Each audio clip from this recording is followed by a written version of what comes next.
भूत प्रेत और असुर बने लोग चेहरे पर मुखौटा लगाए इस बारात में शामिल हैं। छत्र उठाए दंडी धरा के पीछे बैंड बाजा वाले हैं। कीर्तन करने वाली नागर मंडली भी मंजीरे बजाती हुई गा बजा रही है। पालकी में दूल्हे राजा विराजमान है और पूरा शहर इस बारात के पीछे चल रहा है। सब नाचते गाते हुए आगे बढ़ते जा रहे हैं। ये दृश्य है एक ऐसी शादी का जहां दूल्हा कामेश्वर महाराज यानी भगवान शिव, दुल्हन है माँ कामाख्या, जिन्हें ब्याहने शिव बारात लेकर निकले हैं। मैं इस शादी का गवाह बनने के लिए असम के कामाख्या मंदिर में मौजूद हूँ। दरअसल आज यानी 29 दिसंबर को माँ कामाख्या की शादी कामेश्वर नाथ यानी शिव से हो रही है। इस विवाह के साक्षी बनने के लिए देश भर से श्रद्धालु आए हैं। बाहर के किसी आदमी को दान के अलावा किसी तरह की रस्म में शामिल होने की इजाजत नहीं है। शिव की तरफ से जूना अखाड़े के नागा साधु बाराती बनकर आए हैं। दूल्हे की तरफ से शादी की तैयारियां गुवाहाटी के जूना अखाड़े में शुरू हैं। पूजा पाठ चल रही है।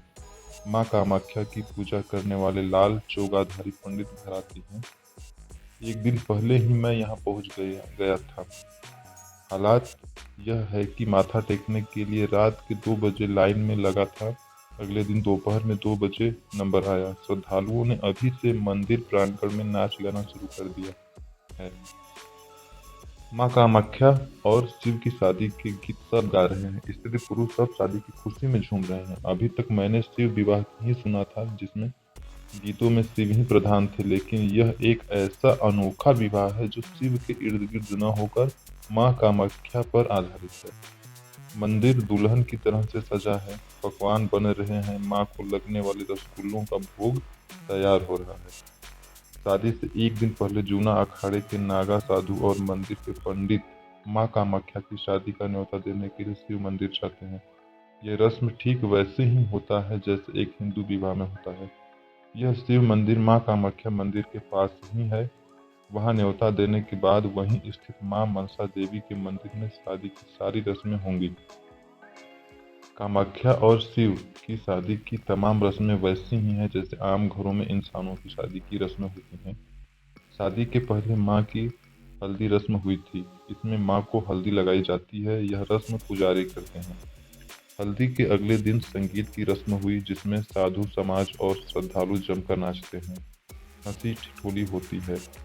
तीसरे दिन विवाह की रस्म होती है। भगवान कामेश्वर यानी शिव के लिए नए कपड़े, मिठाइयाँ और सोने के गहने लाए जाते हैं। माँ कामाख्या को भी वर पक्ष की ओर से चांदी के बर्तन, नए कपड़े भेंट किए जाते हैं। अखाड़े के नागा साधु जो बाराती हैं वो कामेश्वर मंदिर जाते हैं और वहां से शिव की मूर्ति को पालकी में बिठाकर दूल्हे राजा की तरह सजाकर बारात निकालते हैं।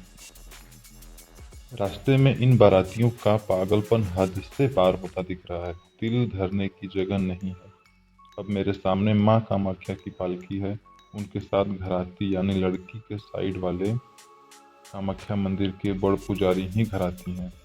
उनके सिवा इस रस्म में किसी और को शामिल होने की इजाज़त नहीं है। शिव और कामाख्या का बाकायदा विवाह संपन्न होता है। माँ कामाख्या को विशेष प्रकार के रसगुल्लों का भोग लगाया जाता है। कहते हैं कि यह रसगुल्ले माँ को बहुत प्रिय हैं। इस दिन माँ कामाख्या को 56 भोग अर्पित किए जाते हैं। गौरतलब है कि कामाख्या में हर दिन माँ को लगने वाले भोग में बलि का मांस और मछली जरूरी होता है। सिर्फ माँ की शादी वाले दिन माँ को शाकाहारी भोग लगता है। शाकाहारी भोग के साथ रसगुल्ले जरूरी तौर पर होते हैं। शादी के बाद श्रद्धालुओं के लिए बाकायदा अच्छा भोजन बनता है। भक्तों के लिए सुबह से लेकर रात तक खाने का प्रबंध रहता है। इस विवाह के गवाह बने लोग खुद को धन्य मान रहे हैं। ऐसी रौनक और चेहरों पर ऐसी रंगत अपने घर की शादियों में नहीं होती है। माँ कामाख्या के इस मंदिर में माँ की योनि की पूजा होती है जिस पर हमेशा लाल कपड़ा चढ़ा रहता है। मंदिर के गर्भगृह में पहले एक मूर्ति आती है, फिर लगभग 5 कदम पर लगभग 5 सीढ़ियां नीचे उतरकर अंधेरे में एक और गर्भगृह है जहाँ माँ की योनि भाग गिरा था और वह हमेशा पानी से भरा रहता है। श्रद्धालु यह पानी बोतल में अपने घर ले जाते हैं। कहते हैं कि किसी भी अहम काम को करते वक्त या घर से जाते वक्त वह पानी अपने साथ रखो तो अच्छा होता है। इसी प्रकार अम्बुवाची मेले के दौरान माँ का रजस्वला होता है, जिसमें 3 दिन के लिए मंदिर के पट बंद कर दिए जाते हैं। यह वह वक्त होता है जब यहाँ सर्वाधिक शक्ति का वास माना जाता है। इन दिनों यहाँ पूरी दुनिया से तांत्रिक साधना करने के लिए और तप के लिए यहाँ आते हैं। कहते हैं कि 3 महीनों की साधना का फल इन 3 दिनों में यहाँ मिल जाता है। रजस्वला के दौरान माँ के योनि भाग को सफेद कपड़े से ढक दिया जाता है। तीसरे दिन लाल जब पट खुलता है तब कपड़ा लाल हो जाता है। इस लाल कपड़े के एक धागे को लेने के लिए भक्तों की भीड़ लगती है। कहते हैं कि जिसे भी यह लाल कपड़ा हासिल हो जाता है उसकी बिगड़ी बन जाती है। हमें उम्मीद है कि आपको हमारा ये वीडियो ज़रूर पसंद आया होगा। इसी तरह के ढेरों सारे वीडियो पाने के लिए हमारे YouTube चैनल द रीजन को ज़रूर सब्सक्राइब करें। मिलते हैं अगली वीडियो में, तब तक के लिए नमस्कार।